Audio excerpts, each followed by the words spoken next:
A new S tier package and really fancy accessories. Let's get straight into it. Welcome back to another episode, guys. Let's talk about what's coming this week. So this week we're getting a small event that is called the Glass Beads and Colorful Childhood event. It's a Children's Day event where if you complete event missions, you'll be able to get a portrait called Gem-like Brilliance and a portrait frame called Colorful World. You'll probably also be able to get some other rewards including fragments and clues, but they haven't really announced exactly what's coming, but this is usually what we get for these sorts of events. This is a small minor event that will lead us into other future content that's coming in the coming weeks. In the store, you'll be able to purchase a new accessory called the IJL 2023 Autumn Champion ZETA Division accessory. It's an A tier for Antiquarian, and the actual accessory itself is called Searing Spark. It's like a green crystal accessory that has really cool effects, including green and black electric effects whenever she's kind of spinning her stick around or whatever it is like that. There are also some crystals that appear whenever she bonks the hunter or pushes them into a certain direction, and also the logo of the team that is a big Z whenever she hits the hunter.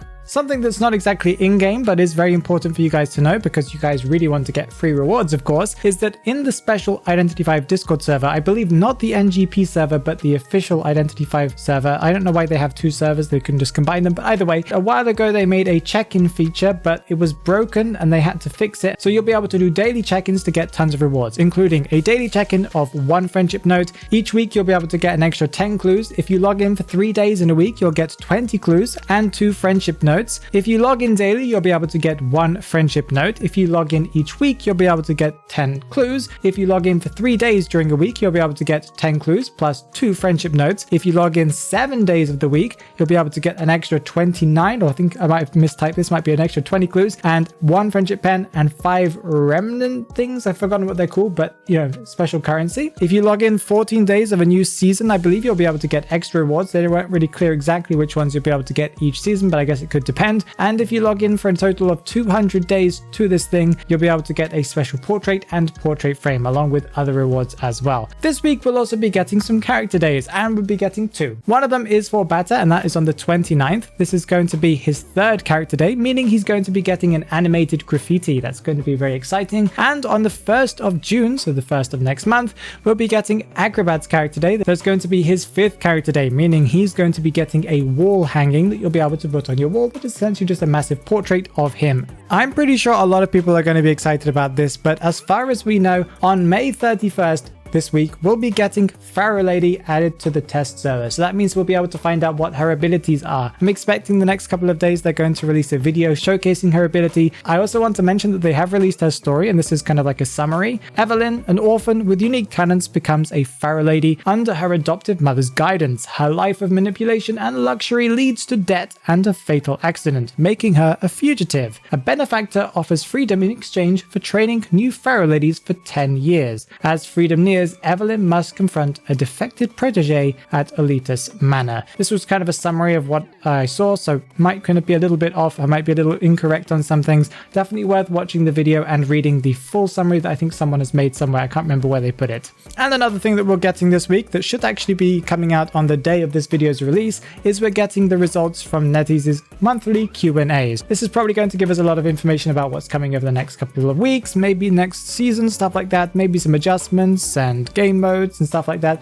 Don't really know what those are yet because it hasn't been released at the day of recording this video, but I'm sure that you guys have read through it and I bet you it's amazing. Hopefully not more painter eyebrow related stuff, please and thank you. Let's move over to talking about some future content, and we've got a decent amount to talk about today because we're getting yet another accessory that's connected to competitive teams, and that's going to be the Identity 5 Professional League 2023 Autumn Champion accessory that's for Team Wolves. It's an A tier accessory for Prospector that's coming on June 6th, so that's next week. This accessory is called Apex, and it's like a crystal wolf, so you can expect it will probably have some icy, maybe crystal effects whenever Prospector uses his magnets. Another thing that we'll be getting in the store is an S tier package for Prospector. Each year they do one special S tier package themed around summer. Last year I believe it was Enchantress, and the year before that I believe it was Barmaid. So this year we're getting Prospector, and the skin looks very cool. A lot of people are excited about that. He's got Norton written on his underwear, a little bit interesting. His S tier skin is called Summer Frisbee, and his accessory that should be coming along in this package is called Inflatable Dolphin. So really curious. It's probably going to have some water effects whenever he uses his magnets, maybe some water push effects, maybe some waves and stuff whenever he can knock people into walls. I don't know, but it's probably something like that. We also got some more details about the upcoming B-Duck crossover part 2 that's coming on June 6th as well. I think something else I mentioned before is coming June 6th that I believe is the accessory.